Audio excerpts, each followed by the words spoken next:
Joining me today is Representative Chip Roy of the 21st Congressional District of Texas. Congressman, thank you so much for joining me today. It's great to see you again. Samantha, great to be on. I want to talk more about the amount of drugs that are coming across the border. We've talked about this before, about how the cartels basically have operational control of the border. You've said that a number of times. And this DEA report that came out last week, where 1.8 million fentanyl-laced pills were found, 810 arrests were made. Now, that was only a 2-month operation, so I can't even imagine the amount of other drugs that weren't caught. I believe just about 9.5 million fake pills have been, I guess, captured so far in this year. What do we do about this? I mean, this is just absurd to think about these numbers. I mean, 1.5 million in over 2 months. I mean, what are we to do about this? Well, first of all, the state of Texas needs to just take ownership of the border and stop letting the administration target our citizens to be harmed. That's what's happening. The idea that the current administration is following the rule of law or the Constitution, they're not. Okay? They are ignoring the Constitution, ignoring their duty. Texas needs to just step up and respond. Step two, when we have control of the federal government, when the House is taken back by Republicans, and Lord willing, we have a competent person in the White House, we should target cartels, designate them as foreign terrorist organizations, or call them something else. I don't care. Like all these Republicans get wrapped around the axle saying, well, they're not the same as terrorists to oversee. Come on, man.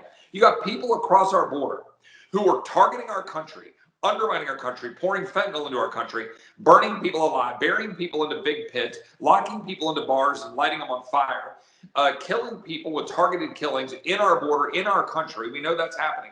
And we sit around worrying about semantics because we're stupid.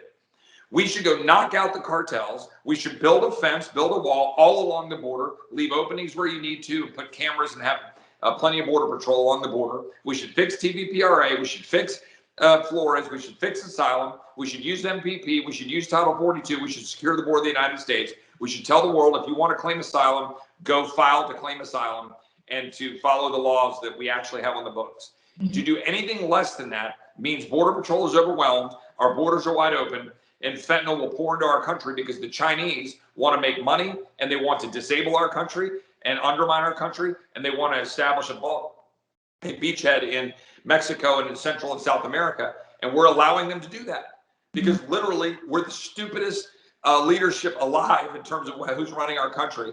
And you can't imagine that the most powerful country in the world is allowing their border to be completely operated by the illicit cartels and the Chinese. The amount of deadly fentanyl-laced fake pills seized by the DEA since August 3rd is enough to kill more than 700,000 Americans. Now, we just passed that number with the amount of COVID-19 deaths. Do you think this story is getting enough coverage? And if so, why not?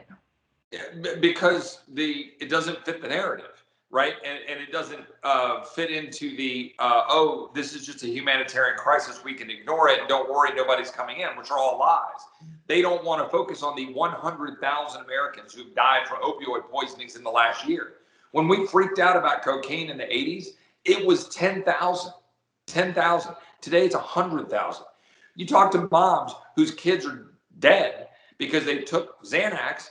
And maybe they shouldn't have taken the Xanax, but they took Xanax and it was laced with fentanyl because it was cooked up in some dude's backyard who's a member of a cartel or some other illicit organization selling what is fake Xanax, but they kind of put it in the black market, but they cooked it in the same pot as fentanyl, or it's purposely laced with fentanyl to make it more addictive. Or how about the pot that is being sold into our country laced with fentanyl to make it more addictive? And then we have people right here in Austin, Texas, die because they smoked a joint thinking that they're just going to have a nice fun night, and boom, they're dead because it was laced with fentanyl. We had a young woman who was unconscious here in Austin, Texas. A guy that was with the young woman called EMS, and they were talking him through what to do. He was unconscious and unresponsive when EMS got there because he had tried to resuscitate her, and the transited property, the fentanyl, knocked him out. Look, this is the state of things, and we're all just sitting around playing Tiddlywinks, talking about $3.5 trillion and raising the debt ceiling. Meanwhile, our country's under assault and we're not doing a damn thing about it other than the governor and a few people in Texas DPS trying to stop it at the border.